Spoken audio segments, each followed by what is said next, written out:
Ya bawa rasa bahagia masuk dalam hatiku. Hari Minggu, hari Tuhan, hari suci dan teduh. Hari Minggu, hari Tuhan, hari suci dan teduh. Hari Minggu, hari istirahat bagi badan yang letih. Firman Tuhan turun bawa nikmat untuk hati yang Hari Minggu, hari Tuhan, hari suci dan teduh.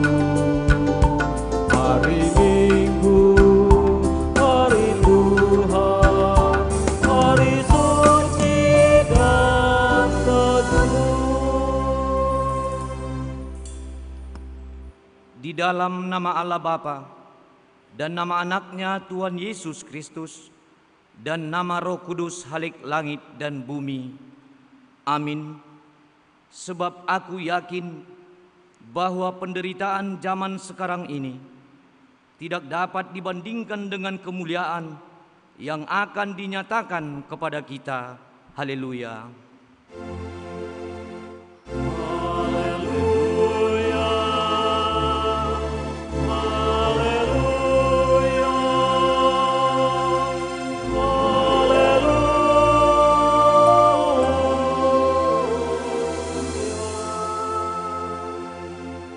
Kita berdoa.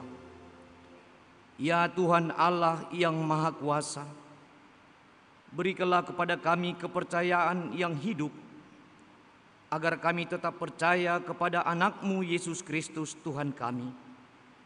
Ciptakanlah hati yang bersih di dalam diri kami, dan kiranya Engkau senantiasa memperbaharui hati kami.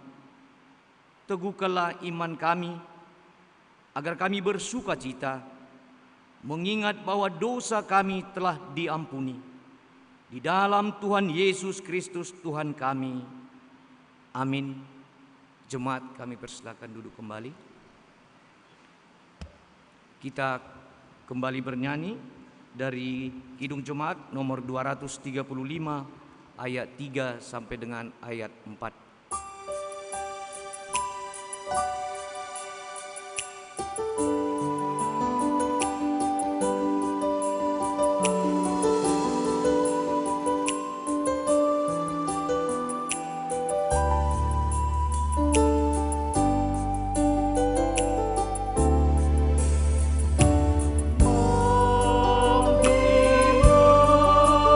Ya juru selamat.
yang dikasihi Tuhan kita Yesus Kristus, firman Tuhan sebagai pendahuluan khotbah pada minggu kita hari ini diambil dari kitab Keluaran pasal 32, dimulai dari ayat yang pertama sampai dengan ayat yang ke-14. Marilah kita membacanya secara bergantian. Di ayat 14 atau ayat yang terakhir kita sama-sama membacanya. Inilah firman Tuhan. Anak lembu emas. Ketika bangsa itu melihat bahwa Musa mengundur-undurkan turun dari gunung itu, maka berkumpullah mereka mengerumuni Harun dan berkata kepadanya, "Mari buatlah untuk kami Allah yang akan berjalan di depan kami, sebab Musa ini orang yang telah memimpin kami keluar dari tanah Mesir. Kami tidak tahu apa yang telah terjadi dengan dia." Lalu berkatalah Harun kepada mereka, "Tanggalkanlah anting-anting emas yang ada pada telinga istrimu, anakmu laki-laki dan perempuan, dan bawalah semuanya kepadaku." Lalu seluruh bangsa itu menanggalkan anting-anting emas yang ada pada telinga mereka dan membawanya kepada Harun. Diterimanya itu dari tangan mereka, dibentuknya dan buatnya daripadanya anak lembu tua. Kemudian berkatalah mereka, "Hai Israel, inilah anakmu yang menuntun engkau keluar dari tanah Mesir." Ketika Harun melihat itu, didirikannya mezbah di depan anak lembu itu. Berserulah Harun, katanya, "Besok hari raya bagi Tuhan." Dan keesokan harinya pagi-pagi maka mereka mempersembahkan korban bakaran dan korban keselamatan. Sesudah itu duduklah bangsa itu untuk makan. Kemudian bangunlah mereka dan bersukaria. Berfirmanlah Tuhan kepada Musa, "Pergilah, turunlah, sebab bangsamu yang kau pimpin keluar dari tanah Mesir telah rusak lakunya." Segera juga mereka menyimpang dari jalan yang kau perintahkan kepada mereka.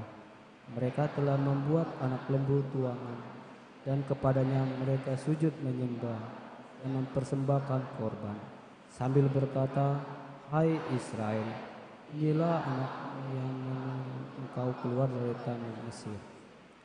Lagi berfirman Tuhan kepada Musa, "Telah kulihat bangsa ini dan sesungguhnya mereka adalah suatu bangsa yang tegar tengkuk.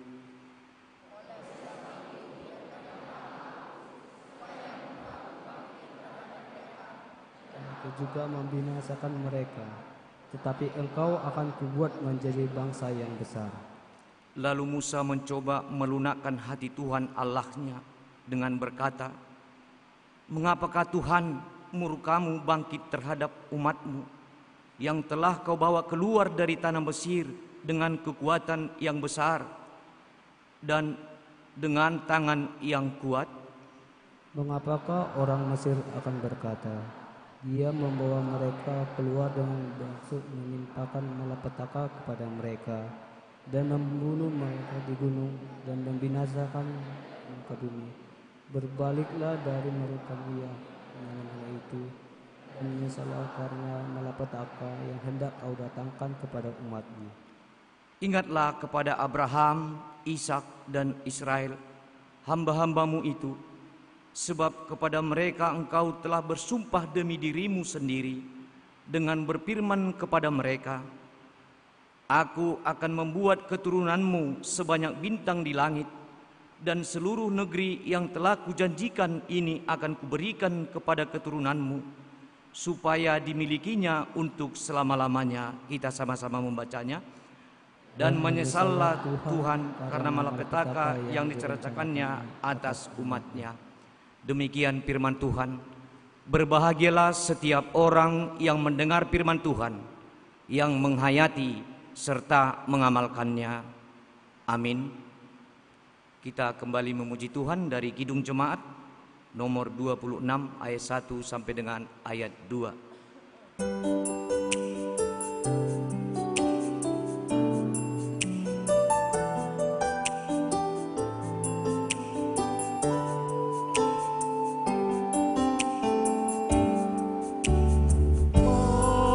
Mampirlah dengar doaku, Yesus menebus. Orang baik kau hampiri, jangan jalanku.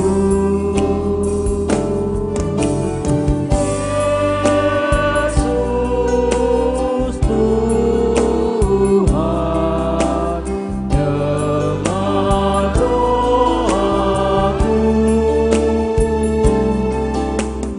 Orang baik kau hampiri, jangan jalan terus.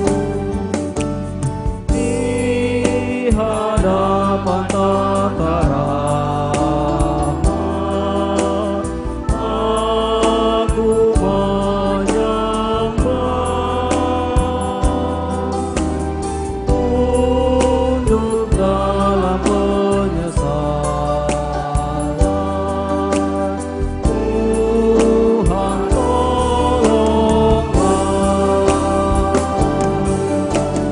Yesus Tuhan, dengar doaku.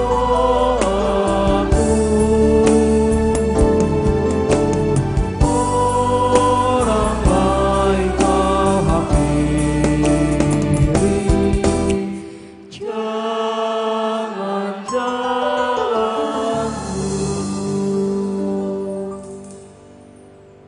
Jemaat yang dikasihi Tuhan kita Yesus Kristus, marilah kita sejenak merenungkan segala dosa-dosa pelanggaran kita yang kita sengaja maupun yang tidak kita sengaja, yang dapat melukai hati saudara-saudara kita, hati keluarga kita, terlebih dengan hati Tuhan kita. Oleh karena itu, dengan segala kerendahan hati, marilah kita datang ke hadapan Tuhan untuk mengaku dan menyesali segala dosa-dosa kita. Kita mengambil waktu untuk bersatu teduh dan berdoa di dalam hati masing-masing.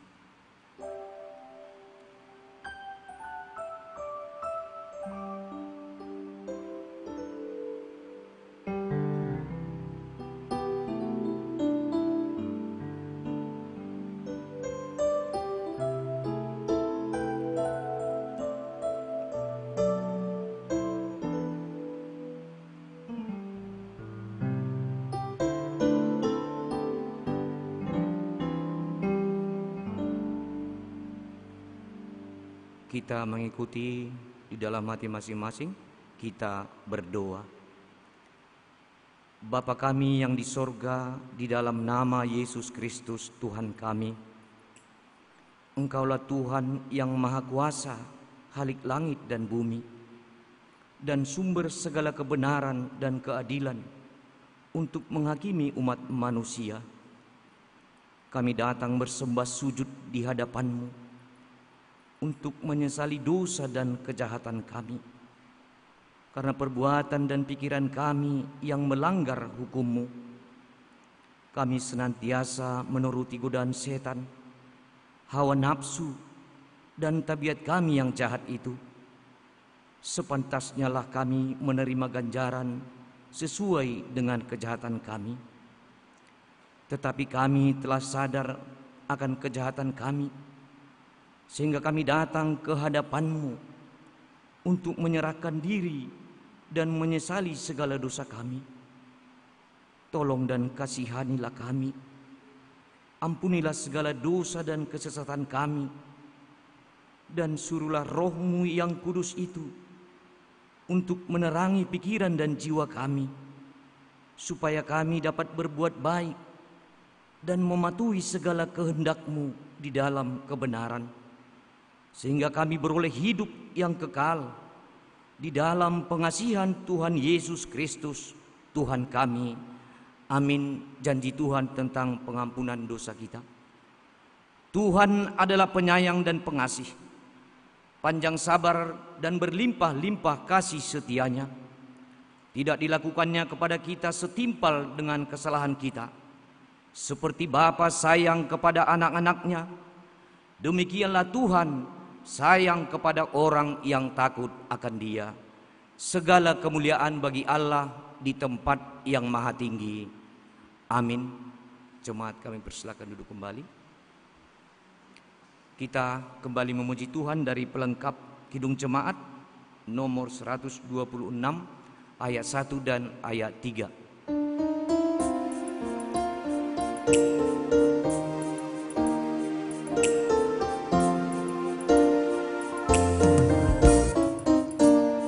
Hanyalah Yesus Juru Selamat, Dialah sumber hidup berkah.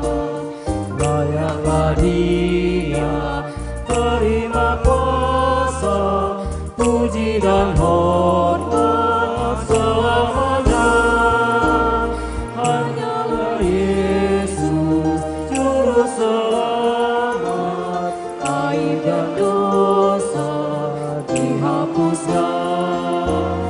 Hanyalah Yesus Juru Selamat, hidup abadi diberikannya. Meskipun susah maupun derita, hanyalah Yesus penolongku. Meski gelombang yang menghempaskan, hanyalah Yesus penolongku. Hanyalah Yesus Juru Selamat, aib dan dosa dihapusnya. Hanyalah Yesus Juru Selamat, hidup abadi diberikannya. Jemaat yang dikasihi Tuhan kita Yesus Kristus, marilah kita mendengarkan firman Tuhan sebagai petunjuk hidup baru pada minggu kita hari ini, yang diambil dari surat Yakobus pasal yang keempat ayat yang ke-17. Inilah firman Tuhan.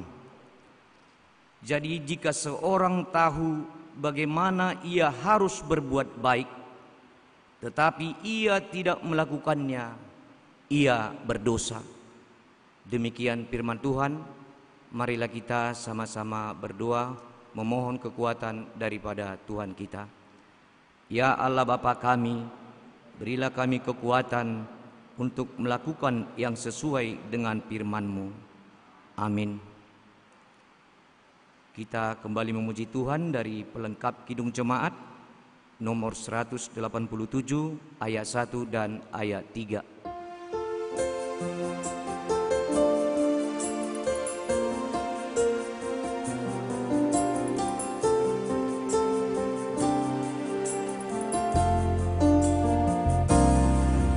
Dengar suara Yesus, ku dengar suara Yesus, Juru Selamatku memanggil, pikul salib ikutlah aku ikut Juru Selamat, ikut Juru Selamat, dan kemanapun langkahnya, aku ikut Tuhanku. Aku mau menyatakan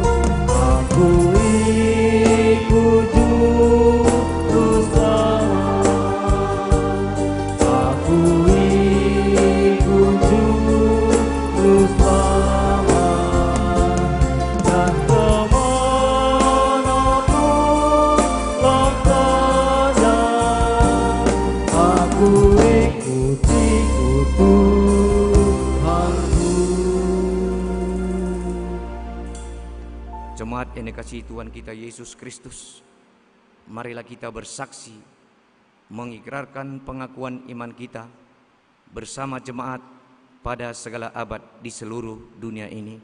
Kita sama-sama mengucapkannya. Aku percaya kepada Allah Bapa yang Maha Kuasa, Khalik langit dan bumi.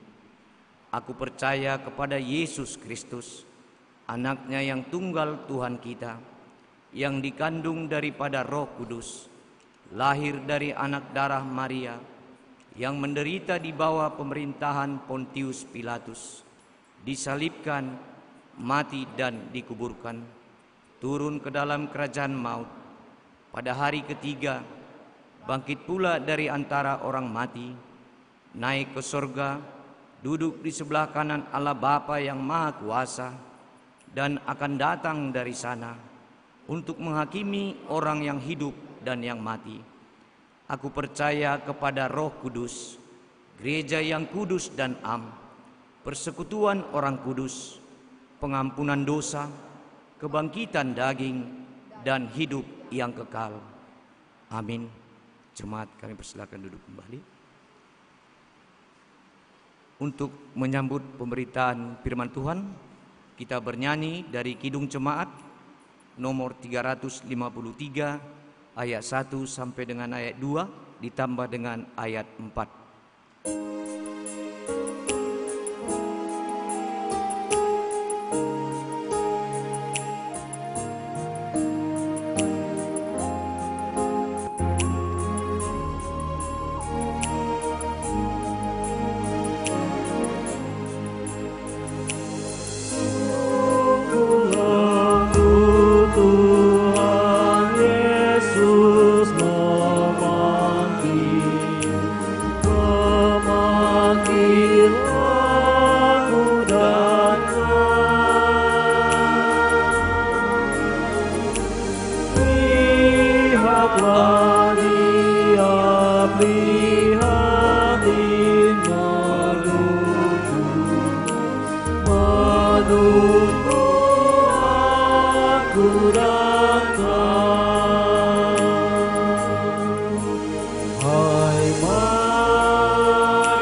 Tuhan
Marilah kita berdoa. Ya Tuhan, biarlah panggilan-Mu dengan sungguh-sungguh kami mendengarkannya. Membuka hati dan pikiran kami menjadi tempat yang subur firman Tuhan ditanam, dan biarlah itu bertumbuh dan berbuah dalam kehidupan kami. Di dalam Yesus Kristus Tuhan kami berdoa. Amin. Jemaat yang dikasihi oleh Tuhan Yesus Kristus, marilah kita mendengarkan firman Tuhan dari kitab Matius 22, ayat yang pertama sampai ayat ke-14. Kita membaca secara bergantian, saya dahulu kemudian diikuti oleh semua jemaat. Demikianlah firman Tuhan berkata kepada kita. Lalu Yesus berbicara pula dalam perumpamaan kepada mereka.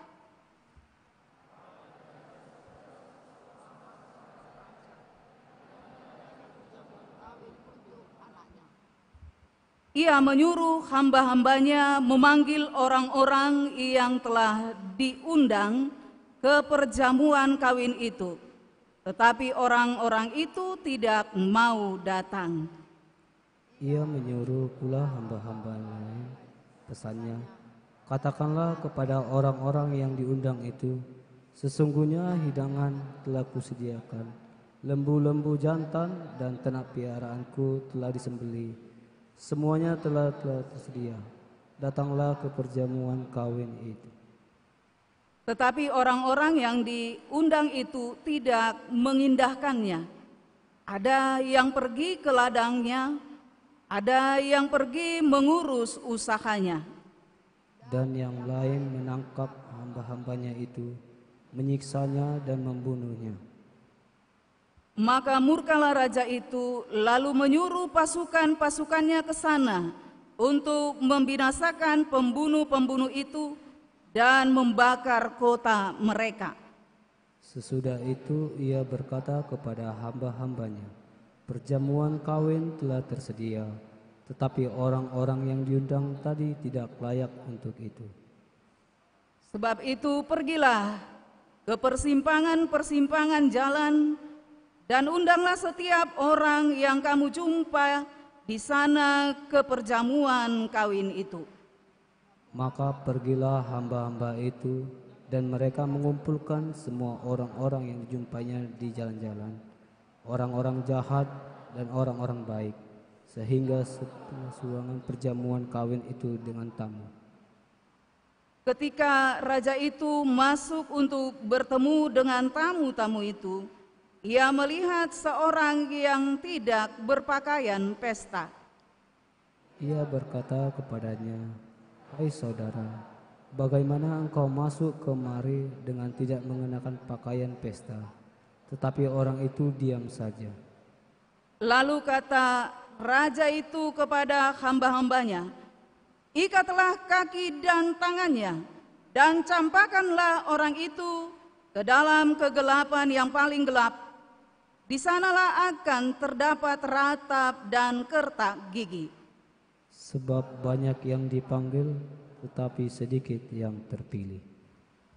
Demikianlah firman Tuhan. Kita semua yang dikasihi oleh Tuhan Yesus Kristus, firman Tuhan mengingatkan kita lewat perumpamaan yang disampaikan oleh Yesus kepada para murid-murid maupun orang banyak yang mendengarkan pengajaran Yesus, bahwa tidak semua orang yang terpanggil itu yang terpilih di hadapan Tuhan.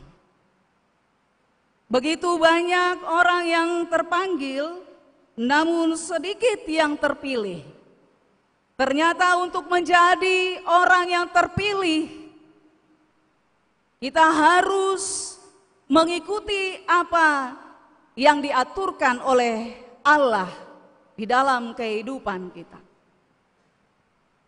Yesus membuat sebuah perumpamaan tentang perjamuan kawin. Tentang seorang raja yang menikahkan anaknya. Tentu kalau seorang raja membuat pesta pasti banyaklah orang yang hadir di sana. Makanan yang penuh kelezatan dan undangan sudah dipersiapkan semua oleh panitia. Siapa yang akan hadir di sana? Pasti yang akan hadir di sana adalah kerabat-kerabat terdekat, orang-orang penting bagi raja itu. Kita semua yang menarik di sini adalah kerinduan raja agar semua orang bisa hadir menikmati jamuan yang lezat itu. Agar semua pesta itu dipenuhi dengan sukacita. Banyak orang yang hadir dari segala penjuru. Itulah kerinduan raja yang diungkapkan oleh Yesus.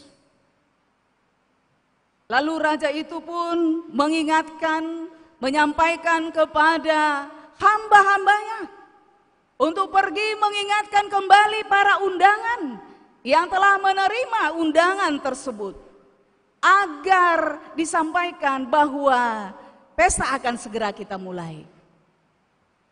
Makanan telah tersedia, lembu jantan telah disembelih, dan binatang pilihan-pilihan yang lezat, dan memanggil agar para undangan-undangan itu segera datang menikmati jamuan besar itu. Kita semua, apa yang terjadi reaksi dari para undangan itu? Mereka tidak mengindahkan undangan raja agar datang ke pesta sukacitanya untuk menikmati sukacita raja itu. Hidangan yang lezat itu. Ada yang berkata, ada yang pergi ke ladang. Ladangku luas, aku harus bekerja. Ada juga yang pergi mengurus usahanya, bisnisnya. Dia mengingat bahwa dia punya bisnis yang harus diselesaikan targetnya agar banyak keuntungannya. Ada juga yang menangkap, menyiksa hamba raja yang diutus. Apa yang mau disampaikan oleh Tuhan Yesus melalui perumpamaan ini? Ini adalah sikap orang mendengarkan panggilan Allah. Sikap orang di dalam mendengarkan berita kerajaan Allah. Keselamatan yang disampaikan oleh Allah melalui Yesus Kristus. Ternyata tidak semua orang yang mendengarkan berita keselamatan itu adalah sukacita. Tapi ada yang tidak mengindahkannya. Ada yang melihat bahwa itu tidak berarti apa-apa dalam hidup ini, tidak bisa menjamin apa-apa.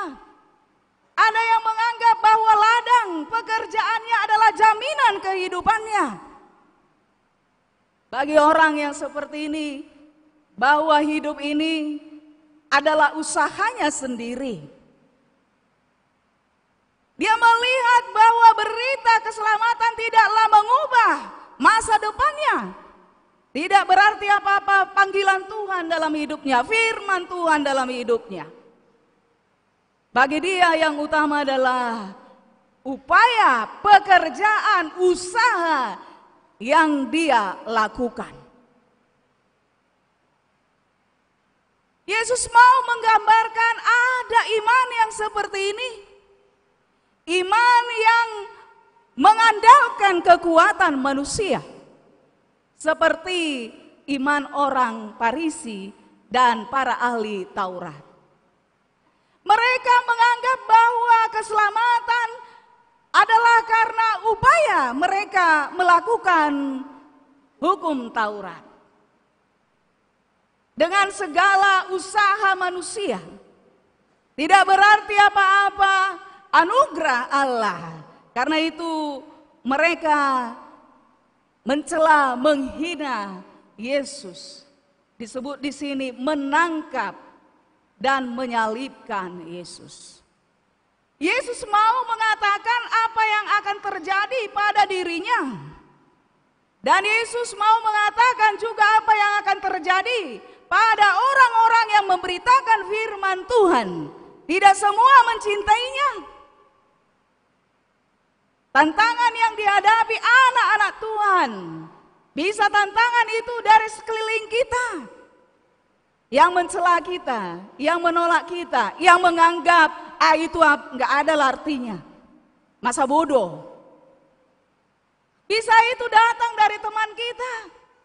Sok tahu kau, sok saleh kau. Kita semua yang dikasihi oleh Tuhan Yesus Kristus, bagaimana Yesus menggambarkan keberadaan anak-anak Tuhan. Ternyata mereka berlabel anak-anak pilihan Tuhan tidaklah cukup. Umat Tuhan, bangsa Israel berlabelkan anak-anak Tuhan, anak-anak pilihan Tuhan. Tetapi harus dibarengi dengan sikap perilaku yang utama. Itu yang mau dikatakan lewat perumpamaan Tuhan Yesus.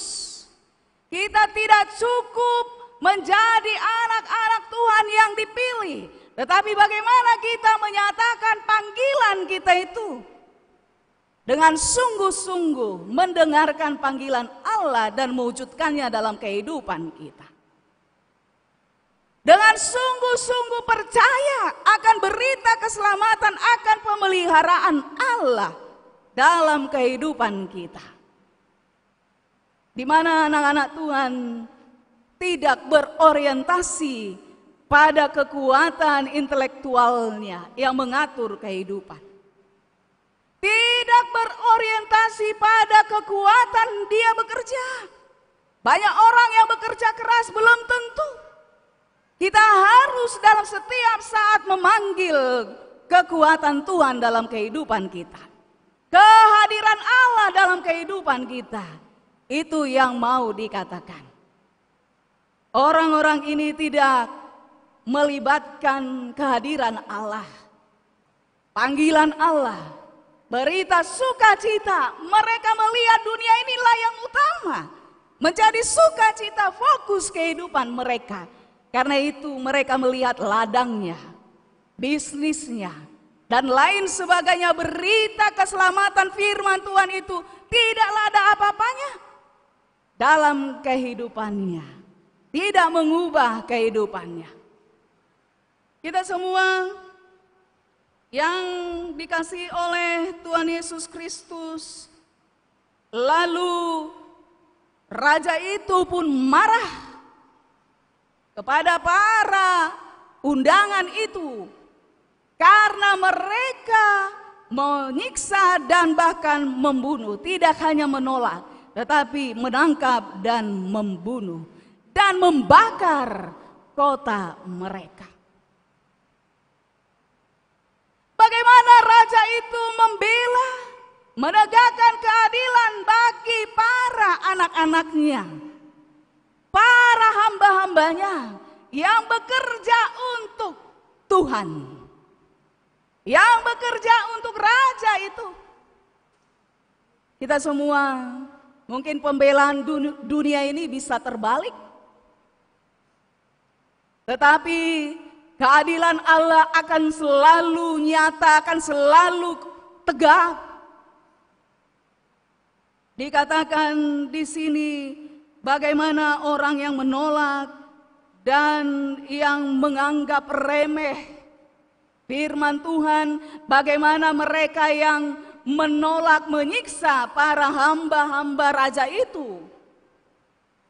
di mana raja itu murka, tidak hanya murka, tetapi raja itu menghabiskan, membinasakan pembunuh-pembunuh itu dan membakar kota mereka. Inilah kenyataan kehidupan orang yang melakukan kejahatan di hadapan Tuhan. Mungkin mereka berkata, enggak taunya raja itu, hambanya itu dibunuh. Bisa kita Kita sembunyikan jejak. Bisa kita manipulasi agar jangan ketahuan. Itulah kalau di dunia ini. Tetapi di mata Tuhan semuanya terlihat apa yang terjadi. Bagaimana Tuhan yang dipanggilnya, yang dipilihnya, hambanya yang dia utus itu, dia lindungi, dia bela, dia pelihara. Kita semua dikatakan di dalam teks ini bagaimana kehancuran orang yang menolak Tuhan. Kebinasaan, tidak hanya kebinasaan kota mereka, tidak ada lagi tempat mereka di dunia ini. Tidak ada tempat mereka di hadapan Tuhan karena sudah hancur dan terbakar. Artinya kalau terbakar, di bumi hanguskan, tidak ada lagi tempat mereka.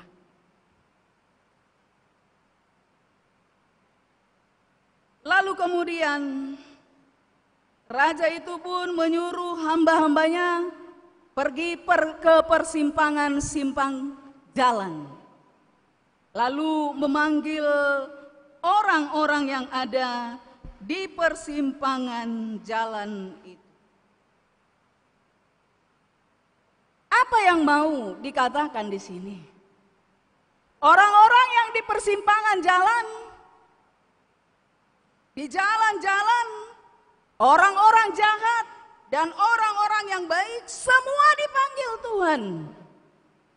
Berita itu disampaikan kepada semua orang tanpa membatasi status mereka. Apakah kita baik di hadapan Tuhan? Apa status kita? Apakah kita salah satu orang yang di persimpangan jalan itu, di jalan-jalan? Mereka yang tidak layak, Tuhan layakkan. Biasanya kalau orang-orang yang ada di persimpangan jalan adalah orang-orang yang tidak punya tempat perlindungan. Jadi dia duduk di simpang jalan, di jalan-jalanlah tempat dia tidur.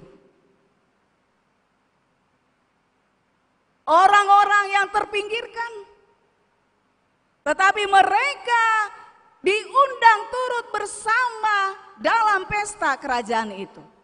Kerajaan Allah. Itulah anugerah Tuhan.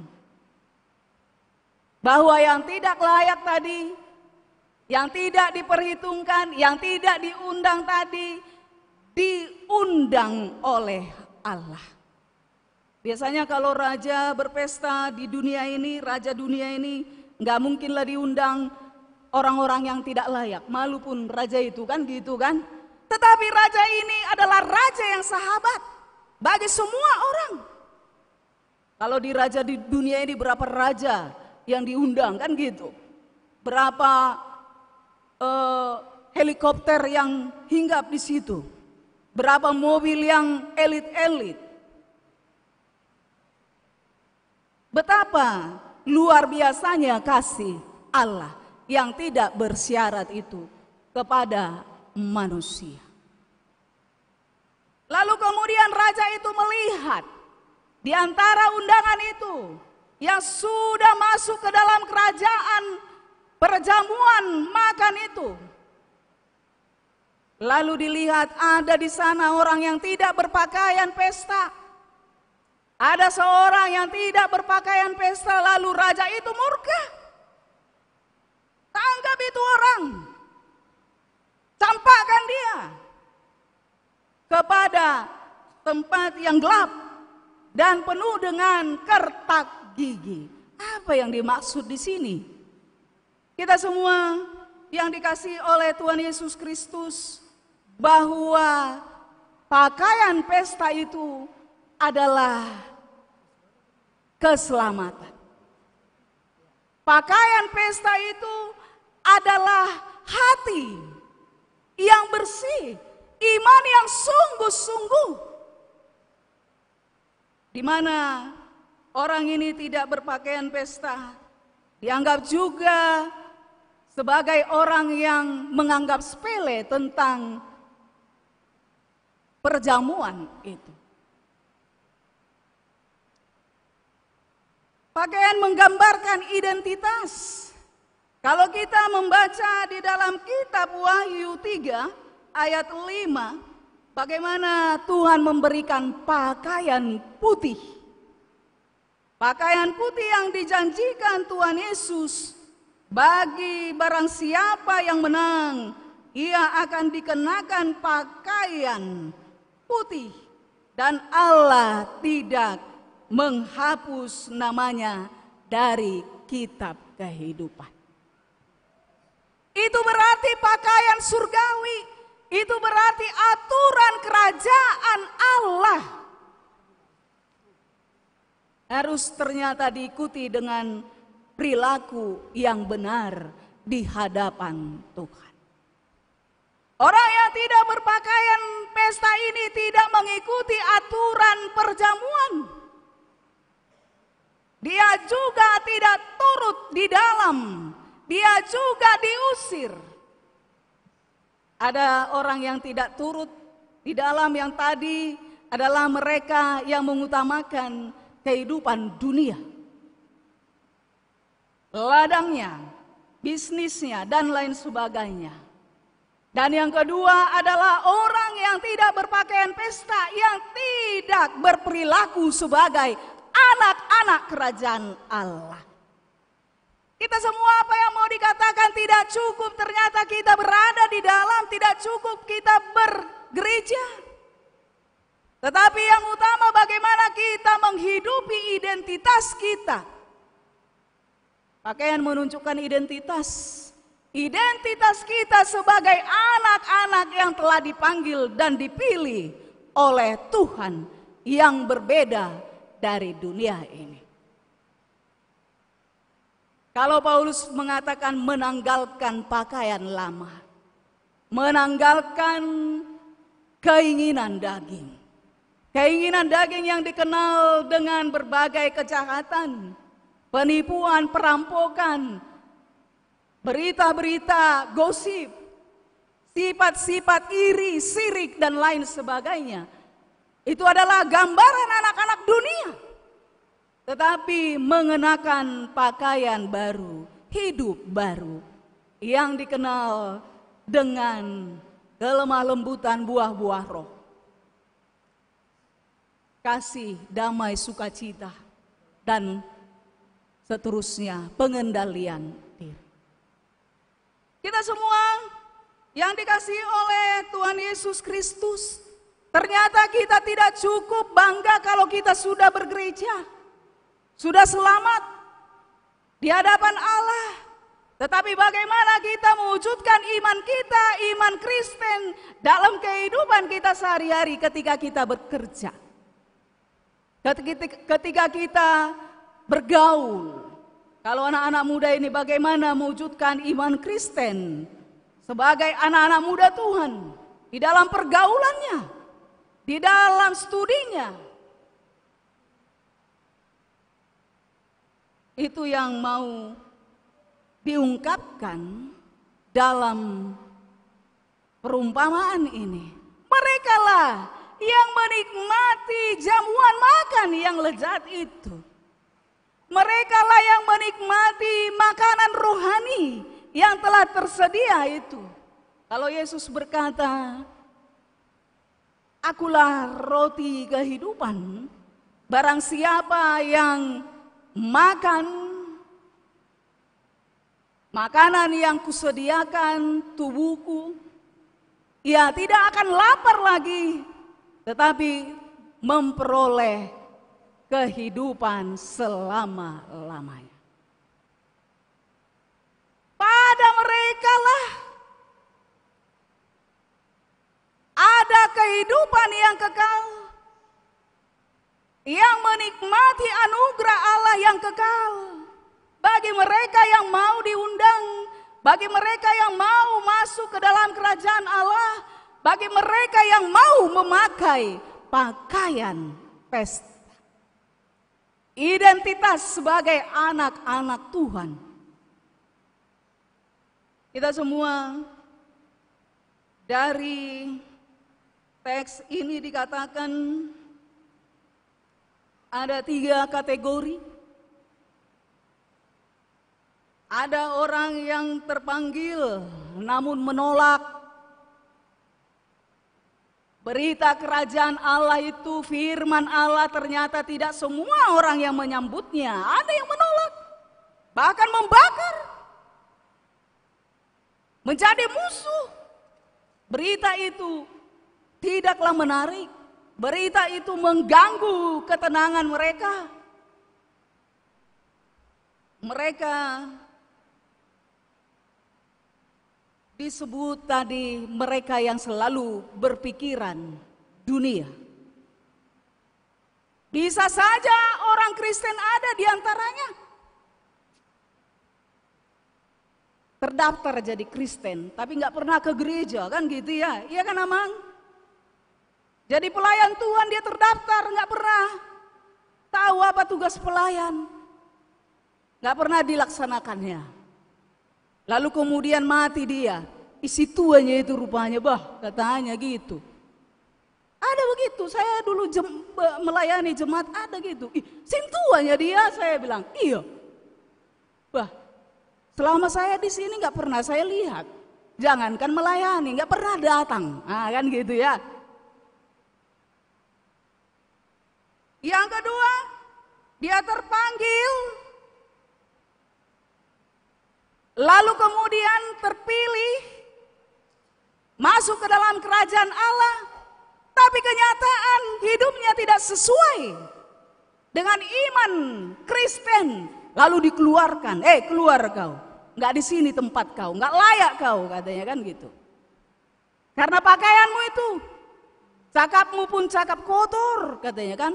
Otakmu otak penipu, katanya kan gitu. Dikoreksi ternyata kehidupan orang-orang yang ada di dalam pesta itu.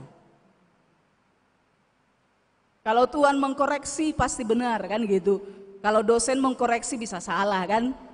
Apalagi manusia kan. Walaupun sudah tahu apa-apa yang mau dikoreksi bisa salah. Kalau hakim di dunia ini mengadili bisa salah. Yang nggak layak rupanya jadi layak kan, yang nggak benar jadi benar. Tapi Tuhan mengkoreksi, ada rupanya di sini yang tidak berpakaian pesta, keluar katanya. Di mana mereka yang hidupnya Kristen, rajin dia ke gereja, tapi perilakunya nggak Kristen. Enggak layak. Tuhan menilai enggak layak. Enggak tempatmu di sini. Tempatmu di tempat gelap yang banyak gertak gigi dan api yang tidak pernah padam. Taulah bagaimana panasnya kan, tersiksanya orang-orang yang seperti itu. Tidak bisa kita kelabui Tuhan. Dan yang ketiga adalah mereka yang terpanggil, terpilih, disebut terpanggil dan terpilih karena memakai pakaian pesta. Mereka yang rindu mendengarkan firman Tuhan, mereka yang mengimani firman Tuhan, mereka yang tidak mengandalkan perbuatannya di hadapan Tuhan.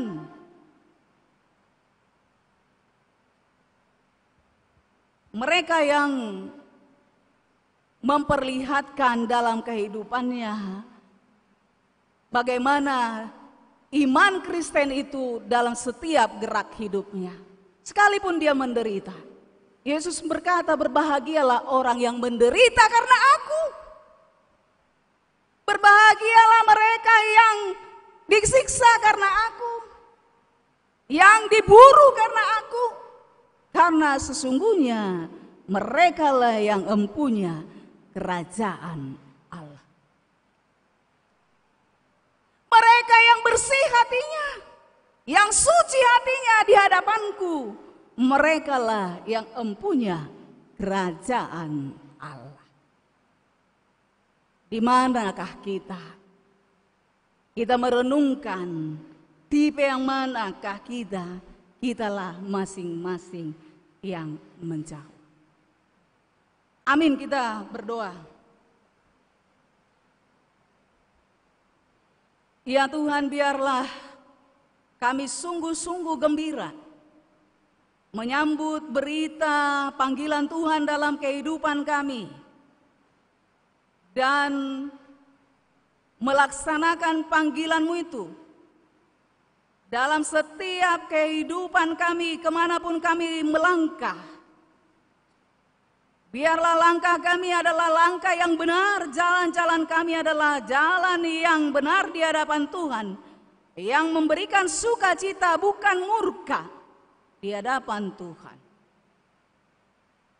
Ajari kami untuk selaku berperilaku sebagai anak-anak Tuhan yang mewujudkan iman kami. Sekalipun dunia ini mungkin menolak kami, tapi kami percaya Tuhan melihat segala apa yang terjadi dalam kehidupan kami.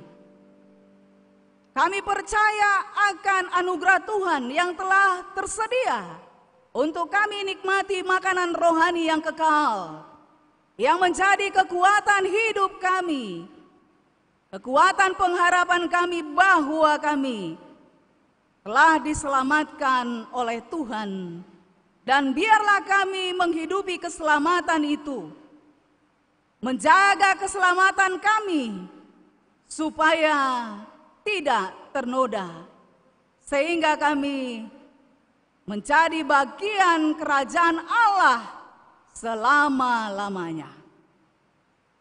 Terpujilah Engkau ya Tuhan, dalam nama Yesus Kristus kami berdoa. Amin.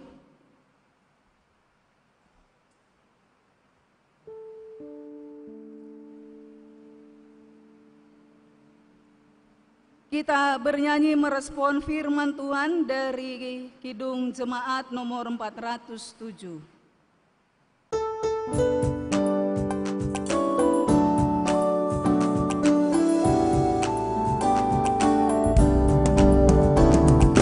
Kau pengawal yang setia, kawan hidup terdekat,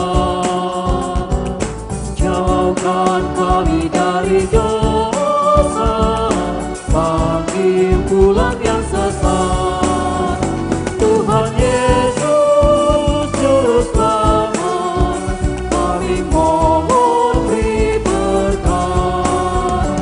Tuhan Yesus Juru Selamat, kami mohon beri berkat. Jika terima kami, walau hina bercela, yang berdosa kau sucikan, kau bebaskan yang lemah. Tuhan Yesus Juru Selamat, sini kami berserah. Tuhan Yesus Juru Selamat, sini kami berserah.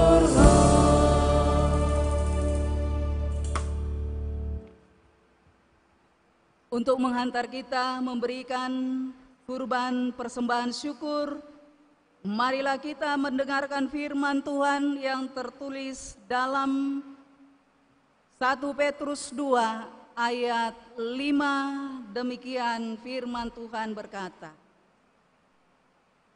"Dan biarlah kamu juga dipergunakan sebagai batu hidup untuk pembangunan suatu rumah rohani bagi suatu imamat kudus, untuk mempersembahkan persembahan rohani yang karena Yesus Kristus berkenan kepada Allah."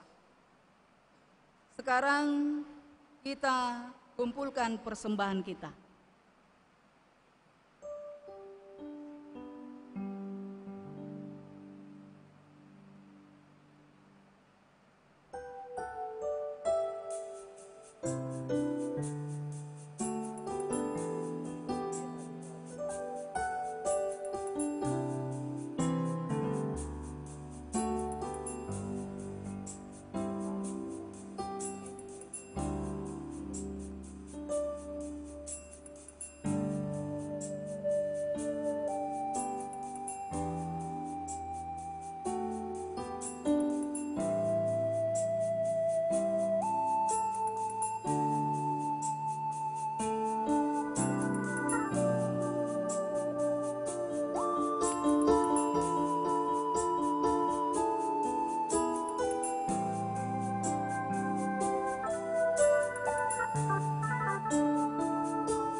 Kita berdoa menyerahkan persembahan kita kepada Tuhan. Ya Allah Bapa kami yang di surga, kami mengaku dengan setulus hati, Engkaulah sumber segala berkat dan karunia. Di sini kami memberikan persembahan syukur kami kepadamu. Terimalah persembahan umat-Mu dan berkatilah menjadi alat kesaksian, persekutuan dan pelayanan jemaat-Mu ini. Jadikanlah hidup kami persembahan yang berkenan kepadamu, dan pakailah hidup kami untuk turut menghadirkan tanda-tanda kerajaan-Mu di seluruh dunia ini, kasih, keadilan dan damai sejahtera, serta sukacita. Bukalah hati kami oleh Roh Kudus-Mu, agar kami senantiasa mengucapkan syukur kepadamu di dalam nama Yesus Kristus Tuhan kami. Amin. Aku suka membagi pada orang tak punya, agar Tuhan dipuji tiap orang di dunia. Kepada Tuhanku ku beri persembahan, tangan kiri tangan kepalaku yang kanan. Bapa kami yang di surga, dikuduskanlah namamu, datanglah kerajaan-Mu. Jadilah kehendak-Mu di bumi seperti di surga. Berikanlah kami pada hari ini makanan kami yang secukupnya, dan ampunilah kami akan kesalahan kami, seperti kami juga mengampuni orang yang bersalah kepada kami. Dan janganlah membawa kami ke dalam pencobaan, tetapi lepaskanlah kami dari yang jahat. Karena Engkau punya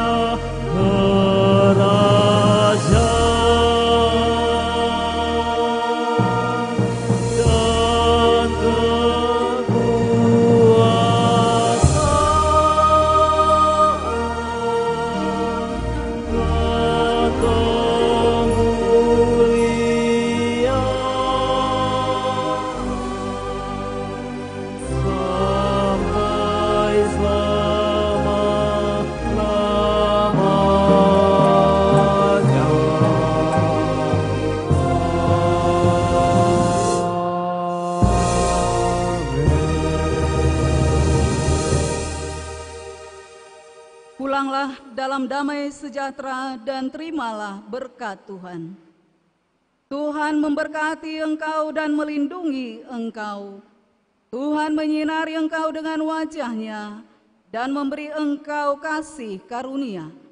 Tuhan menghadapkan wajah-Nya kepadamu dan memberi engkau damai sejahtera. Amin.